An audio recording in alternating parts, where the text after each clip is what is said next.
Boa tarde. Neste dia de Sexta-feira Santa, com a liturgia a sugerir o silêncio e a meditação na paixão e morte do Senhor na cruz, queremos olhar nos próximos minutos a palavra bíblica e os lugares que há 2000 anos foram palco dos acontecimentos pascais. Entre nós está o Padre João Lourenço, diretor da Faculdade de Teologia da Universidade Católica Portuguesa. Muito obrigado por estar na nossa companhia. Vamos então percorrer um pouco esses lugares que foram palco destes acontecimentos. Começava, sugeria este nosso itinerário na porta da entrada triunfal de Jesus, na cidade de Jerusalém. Os acontecimentos que celebramos já no Domingo de Ramos, e eu recordo aqui apenas muito rapidamente, Padre João, um excerto de Mateus relativamente a este acontecimento. Numerosa multidão estendia as capas no caminho, outros cortavam ramos de árvores e espalhavam-nos pelo chão. E tanto as multidões que vinham à frente de Jesus como as que o seguiam diziam em altos brados: Hosanna ao Filho de David, bendito que vem em nome do Senhor, Hosanna nas alturas. Quando Jesus entrou em Jerusalém, toda a cidade ficou em alvoroço. Quem é ele? Perguntavam. E a multidão respondia: é Jesus, o profeta de Nazaré da Galileia. Este é o enquadramento evangélico desta entrada triunfal de Jesus, que antecede depois os acontecimentos da Paixão. Eu começaria por retribuir as saudações de boa tarde e também dirigir estas mesmas saudações num dia tão importante, tão significativo, eu diria até tão emblemático dentro da vivência e da tradição cristã. Desejar também uma boa tarde a todos os nossos telespectadores e já agora também desejar a todos uma boa Páscoa. O texto que acabaste de citar é de facto um dos melhores enquadramentos, de acordo com a tradição evangélica, do ambiente que precede a paixão de Jesus. Isto ganha mais sentido na medida em que este texto, sendo narrado pelo evangelista Mateus, vem exatamente de encontro àquilo que, certamente, muitos daqueles que faziam parte da comunidade de Mateus, que eram cristãos da Palestina, até poderiam ter estado presentes neste momento da vida de Jesus. Naturalmente que esta entrada triunfal já está um bocadinho enquadrada naquilo que é a fé da comunidade pós-pascal. Aquele Jesus que faz esta entrada em Jerusalém, ou que tem este momento no seu percurso, é o mesmo Senhor que, após a Páscoa, os seguidores, os fiéis, os crentes em Jesus, confessam-no como Jesus Salvador. Portanto, todo o enriquecimento da cena tem naturalmente esta vivacidade, esta dimensão do ato de acreditar. Não é apenas o participar num desfile, ou numa procissão, ou num cortejo, não é? Agora, é verdade que havia no judaísmo toda uma expectativa à volta de um Messias que havia de chegar, que havia de entrar na cidade e cuja primeira tarefa era exatamente esta de purificar a cidade. O que era purificar a cidade? Era naturalmente libertar a cidade do domínio estrangeiro, do domínio dos romanos. As narrativas da Paixão, e como sabemos tão bem, os evangelhos, sempre mostram que Jesus se dissociou dessas expectativas de caráter messiânico-político. Não quer dizer que não tenha assumido perspectivas messiânicas, mas fez dessas perspectivas, dessas esperanças messiânicas, uma leitura diferente. Não uma leitura em termos de luta armada, não em termos de luta, de hostilidade, mas em termos de uma missão com uma dimensão mais espiritual, podendo com isso naturalmente vir a alimentar também algumas esperanças que apontassem nessa linha de uma libertação material. Mas esta cena é muito bonita, ainda hoje se recorda, naturalmente com muito encanto, e eu a vivi vários anos quando estudava em Israel, esta majestosa procissão, que é de facto um espetáculo que vem desde Betfagé, onde o acontecimento que precede esta narrativa em Mateus, Jesus manda os discípulos a buscar o burrinho sobre o qual devia depois entrar, porque havia exatamente uma tradição que o Messias viria num animal simples e modesto, não numa manifestação gloriosa e imponente. E alguns dos seus discípulos e outras pessoas que naturalmente acompanhavam este movimento entraram de alguma forma solene em Jerusalém. Portanto, gostaria de chamar a atenção que aqui neste texto que dá origem, que desencadeia a Grande Semana, estão contidas duas tradições. Uma que podíamos dizer com vestígios históricos e outra que podemos chamar já com um certo maravilhoso, que tomando os acontecimentos históricos, os empolga, os engrandece, os enobrece, para mostrar que de facto esse mesmo Jesus é o Senhor que é acreditado. Portanto, é o Salvador. Já não é apenas o Messias temporal, mas é aquele que agora nós acreditamos no nosso Salvador, que entrou. Isso, naturalmente, dá muito mais destaque à cena. Mas acho que esta narrativa de Mateus é uma narrativa muito, muito rica e muito sugestiva, porque nos transporta de uma forma que eu poderia dizer com algum realismo, àquilo que é o ambiente que rodeia Jesus nos últimos dias em Jerusalém. E vamos continuar um pouco com Mateus. Cantaram os salmos e seguiram para o Monte das Oliveiras. Então Jesus disse-lhes: todos vós esta noite vos escandalizareis por minha causa, como está escrito: ferirei o pastor e dispersar-se-ão as ovelhas do rebanho, mas depois de ressuscitar, preceder-vos-ei a caminho da Galileia. Há esta referência, então, depois da ceia, isto é dito ainda naquele momento de encontro, que se irão deslocar para o Monte das Oliveiras, ali decorre toda aquela vigília, aquela oração de Jesus, e é também um local que geograficamente é possível assinalar hoje em dia, não é? Eu gostaria, neste aspecto, chamar a atenção para duas ou três coisas. Primeiro, a narrativa ou a forma como o texto nos coloca esta deslocação, a conclusão da última ceia, ou da ceia pascal, não é? De facto, a tradição judaica aí é muito clara, quer dizer, ou seja, a ceia pascal na tradição judaica, naturalmente aquela que Jesus celebrou com os discípulos, era composta de várias cenas, de vários momentos. Tinha aquilo que nós chamamos um ordo, um seder, um ordo, ou seja, uma sequência. Nessa sequência entravam momentos de canto dos salmos e de narrativas à volta da história bíblica. Desse momento da última ceia destacava-se normalmente as perguntas que o filho mais novo, já com alguma instrução, não era uma criança ainda, mas um filho mais novo que já tivesse instrução, perguntava ao pai porque é que esta noite de Páscoa era diferente de todas as demais noites. E esta narrativa do pai era acompanhada dos salmos, chamados os salmos do Alel Pascal, ou seja, os salmos da noite de Páscoa, que narravam a libertação do Egito, que são os salmos que vai do 113 ao 118. Do Saltério, ou seja, do livro dos Salmos. Estes salmos, no fundo, eram entoados em ritmo participativo por todos os membros da comunidade, da família que participava na ceia.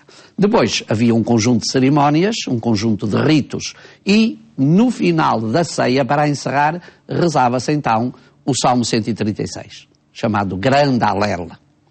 O que São Mateus nos diz é que quando Jesus chega a este momento, então estes salmos podiam ser cantados. Porquê? Porque havia tradição das famílias. Ao fim da ceia pascal, muitas vinham ao templo. O templo estava aberto nessa noite. E então vinham ao templo para aí ou dar esmolas aos pobres, ou então participar em outros ritos, etc. E para estarem no templo convivendo, porque era a grande noite da libertação.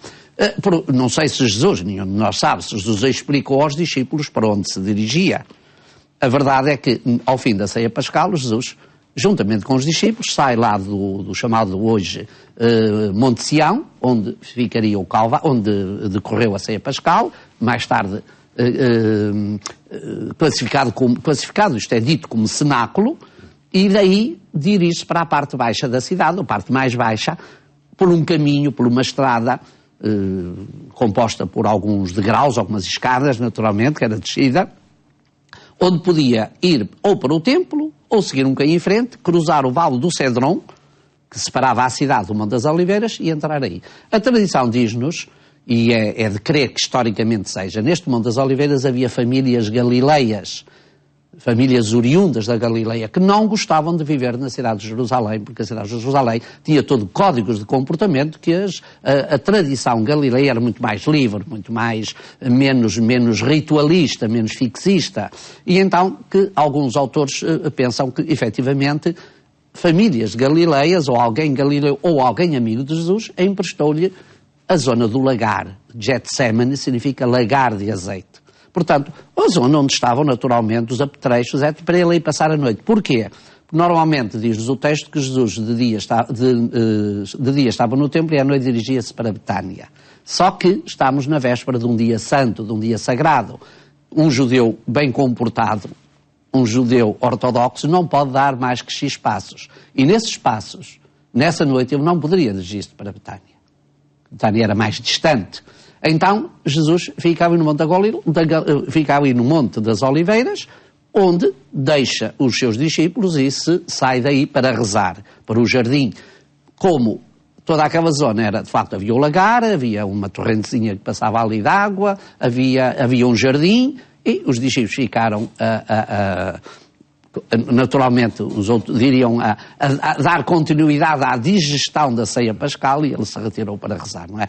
Eu creio que nesta altura era perceptível da parte de Jesus que a continuidade da sua missão exigia uma opção.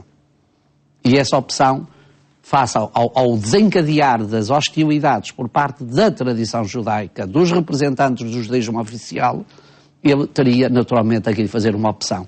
E daí que é envolvido naturalmente o poder romano, seduzido pelas acusações de que ele poderia ser um perigoso agitador, um perigoso messias, facultaram às autoridades judaicas os meios para, de facto, pôr cobro. Eu tenho algumas dúvidas se, de facto, num primeiro momento, era intenção do judaísmo matar mesmo Jesus. A realidade é que a sequência do julgamento e a afirmação, a convicção das perspectivas de Jesus poderá ter levado, naturalmente, as autoridades judaicas a extremar as suas posições e depois terem a complacência do poder romano, que naturalmente deu o seu aval, porque, de acordo com a legislação vigente, e parece esta ser bastante firme, os judeus romanos não retiraram o poder aos judeus de matar, de condenar aqueles que violassem a sua lei, mas proibiram-nos de executar. Ou seja, quem executava, de facto, eles decretavam, mas quem executava eram as autoridades romanas, que detinham naturalmente todas as forças da ordem na mão, não é? O judaísmo não tinha poder neste aspecto de segurança. A segurança estava entregue naturalmente aos romanos, a não ser a segurança do templo, que estava confiada naturalmente àquilo que o Evangelho diz, os guardas do sumo sacerdote, ou seja, a guarda que privilegiava o templo, porque os romanos, de facto, entraram no templo para os judeus, isso era, ou no espaço do templo, nem era o templo, era o espaço sagrado que rodeava o templo, para os romanos, para os judeus, isso era, de facto, uma afronta inqualificável e um motivo de revolta permanente. Chegados, depois de o terem escarnecido, e continuo com o Evangelho de Mateus, esta narrativa, depois de o terem escarnecido, tiraram-lhe o manto, vestiram-lhe as suas roupas e levaram-no para ser crucificado. Ao saírem, encontraram um homem de Cirene chamado Simão e requisitaram-no para levar a cruz de Jesus. Escolhi isto apenas porque faz referência ao itinerário, àquele percurso da Via Dolorosa que, pelo que sei, ainda hoje é representado e em todos estes momentos, é feito regularmente até pelos turistas que visitam os lugares, mas nestes dias de Semana Santa, portanto, é vivido com uma particular intensidade. Com uma particular intensidade, é muito vivido pela comunidade cristã da própria cidade de Jerusalém. Na Sexta-feira Santa podemos dizer que até ao final da tarde a Via Dolorosa está continuamente cheia de grupos, de pessoas, de movimentos, de comunidades que fazem a sua... E todas as sextas-feiras ao longo do ano, excetuando na sexta-feira da semana de Páscoa, se realiza a Via Sacra. Nestes dias com mais, naturalmente, neste Sexta-feira Santa, com mais incidência. O trajeto, nós temos... Há um problema de fundo. A tradição cristã, desde muito cedo, e particularmente a partir da Idade Média, consagrou este percurso atual, chamado Via Dolorosa. Nem todos os autores estão de acordo que o percurso que Jesus seguiu fosse exatamente o correspondente a este. Porquê é que não estão de acordo? Porque o palácio do governador para muitos autores têm dúvidas que fosse exatamente onde atualmente se inicia a Via Sacra. Não é possível fazer escavações hoje em dia em Jerusalém, é um problema complicado dentro da cidade, pela ocupação árabe, pela parte dos recintos sagrados. Os detentores dos espaços em Jerusalém é muito difícil fazer escavações para ver verdadeiramente. Há uma tradição, exatamente, que se supõe essa está documentada, que onde se inicia a Via Sacra era a chamada Torre Antónia, ou seja, a torre que Herodes mandou fazer, dedicada a Marco António. Nessa torre, o governador, com o seu exército, com as suas tropas, se deslocaria para aí do seu palácio, que ficava na parte alta da cidade. Ora, todas as indicações de facto mostram que Jesus subiu, não desceu, mas na parte alta da cidade o governador teria o seu palácio. Deslocar-se aí para o julgamento, uma hipótese, porque havia perigo de insurreição, outra hipótese. Era, normalmente, o governador estava em Cesareia, nestas alturas, altura da Páscoa, deslocava-se a Jerusalém, devido à multidão que acorria um pouco de toda a parte e que, no geral, dava origem ou suscitava momentos ou episódios de insurreição. O governador está bem. A tradição aponta um pouco para aí e, nesse sentido, então, chegamos a admitir o percurso atual que nós fazemos, que Jesus fez. Há uma pequena descida, à zona do vale, chamado Vale do Tiropeum, que era um pequeno vale que dividia a parte alta da cidade da parte mais baixa, e aí começava a subida para o Calvário, que ficava já fora dos muros da cidade. E era a tradição aparecerem pessoas dedicadas, amigas, compassivas, que ajudavam os condenados, muitas vezes, a levar os instrumentos. A tradição cristã juntou a isso diversos personagens, não é? É possível que alguns autores pensam que os pormenores tão grandes dados a este momento, de haver um Simão de Cirene, porque teria tido lugar descendentes seus na própria comunidade cristã de Jerusalém. Daí o enaltecer o gesto do próprio pai, como, de alguma forma, dar relevo à importância que esses filhos depois têm na comunidade, não é? Chegados a um lugar chamado Gólgota, que quer dizer lugar do Calvário, deram-lhe a beber vinho misturado com fel. Mas Jesus, depois de o provar, não quis beber. Depois de o terem crucificado, repartiram entre si as suas vestes, tirando-as à sorte, e ficaram ali sentados a guardá-lo. Portanto, isto é o culminar da Via Dolorosa, da via que conduz então a este monte, o Gólgota, que também penso eu que será possível hoje saber-se com alguma exatidão, não sei, o local onde ocorriam então as crucifixões e também a de Jesus. Aqui nós sabemos que ocorreu a de Jesus. Isso é um dado garantido pelas fontes da tradição cristã, das diferentes gerações, das diferentes comunidades, das obras que chegaram até nós desde as origens. Ninguém põe em dúvida que, de facto, quando entendemos monte, não é um monte. Às vezes as pessoas vão e chegam lá e ficam desanimados. Eu vinha à espera de um monte. Era um montículo. Uma pequena elevação. Era uma pequena elevação, fora já. Hoje em dia, quando se vai a visita à Cidade Santa, a Jerusalém, tudo isto está dentro dos atuais muros da cidade. Só que os atuais muros da cidade são do século XV. Foram feitos por Solimão Magnífico. Mas essa parte, que corresponde um pouco aos muros, dos finais do século I. Mas, na altura em que Jesus é crucificado, pelos anos 30, essa parte era fora dos muros da cidade. Foi Herodes Agripa, um neto de Agripa, que no ano 62 mandou alargar a cidade e incorporando essa parte dentro dos muros. Mais tarde, e os cristãos aí, naturalmente, sempre foram celebrar a memória da crucifixão de Jesus. Era, portanto, um monte de pedra que é calcário, como é a de mais pedra. Portanto, sempre os cristãos aí celebraram. Haveria aí uma espécie de horta, um pequeno jardim, onde amigos de Jesus tinham, naturalmente, um pequeno espaço. Diz que havia aí um sepulcro cavado numa rocha, que era o normal. Os sepulcros da época são quase todos eles cavados em rocha, em estilo de arco, ou então estilo de pequenos compartimentos. Há diversos modelos, a arqueologia estuda muito bem isso. E um dos amigos de Jesus permitiu, ou disponibilizou um desses sepulcros para colocar Jesus. José de Arimateia. José de Arimateia, que é uma figura que já aparece também antes. E é essa tradição que hoje, e como esta fotografia nos mostra, aí ficará esta Igreja do Santo Sepulcro. Aí fica esta Igreja do Santo Sepulcro, venerada desde as origens e confirmada um bocadinho pelos acidentes históricos, que era isso que eu ia dizer. Há um episódio, no ano 127, Adriano, o imperador de Roma, depois de conquistar a cidade de Jerusalém, desfez quase a cidade. E um dos lugares que desfez foi exatamente aquilo que os cristãos já tinham construído no lugar onde Jesus tinha sido crucificado.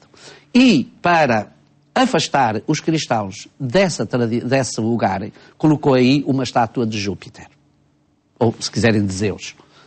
E em Belém, uma estátua de Vênus.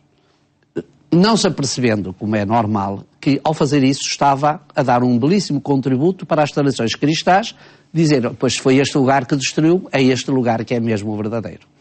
E ao colocar aí, naturalmente, quando depois, mais tarde, com Santa Helena e com a conversão do Império, naturalmente esses símbolos da idolatria romana foram demolidos, e foram naturalmente refeitos esses lugares. Portanto, só que naturalmente o Santo Sepulcro sofreu N destruições. O que restava, Adriano mandou destruir, não é?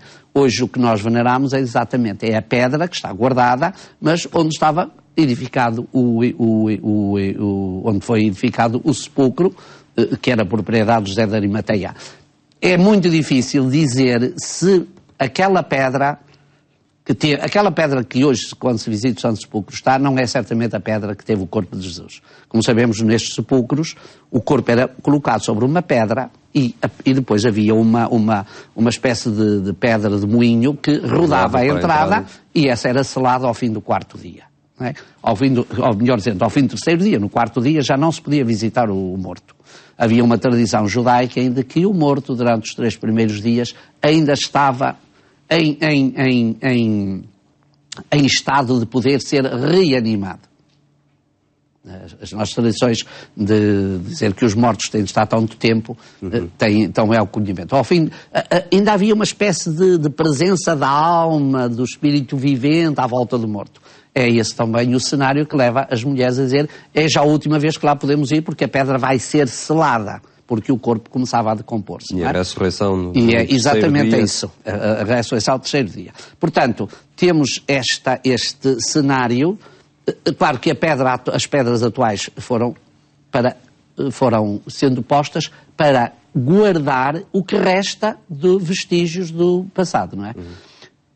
Os arqueólogos têm feito inúmeras campanhas, inúmeras pesquisas à volta do Santo Sepulcro, embora isso seja sempre um bocadinho difícil de fazer por causa da harmonia das diferentes confissões que partilham o Santo Sepulcro. São inúmeras e algumas não se pode mexer. Para não ferir suscetibilidades. Mas, de facto, têm sido feitas inúmeras publicações. Eu próprio tive dois dos meus grandes professores, foram 2 dos últimos grandes arqueólogos sobre o Santo Sepulcro e está, hoje em dia, tudo documentado, as diferentes, quer os alicerces possíveis, aonde ainda é possível chegar, e as diferentes construções, que foram inúmeras, desde as primeiras comunidades cristãs, foram fazendo pequenas memoriais, até às grandes basílicas bizantinas, dos cruzados, cuja grande parte ainda é aquilo que hoje nós podemos visitar, não é? Muito bem, Padre João Lourenço, muito obrigado por nos teres conduzido neste itinerário. É como se estivéssemos na Terra Santa a percorrer estes uma belíssima oportunidade para os nossos ouvintes poderem também da paixão participar e... Exatamente. Nesta Sexta-feira Santa percorremos os lugares da paixão e entramos na mensagem dos acontecimentos que constituem o centro da mensagem da novidade cristã. Foi o programa Eclésia que se despede com os votos de uma Santa Páscoa.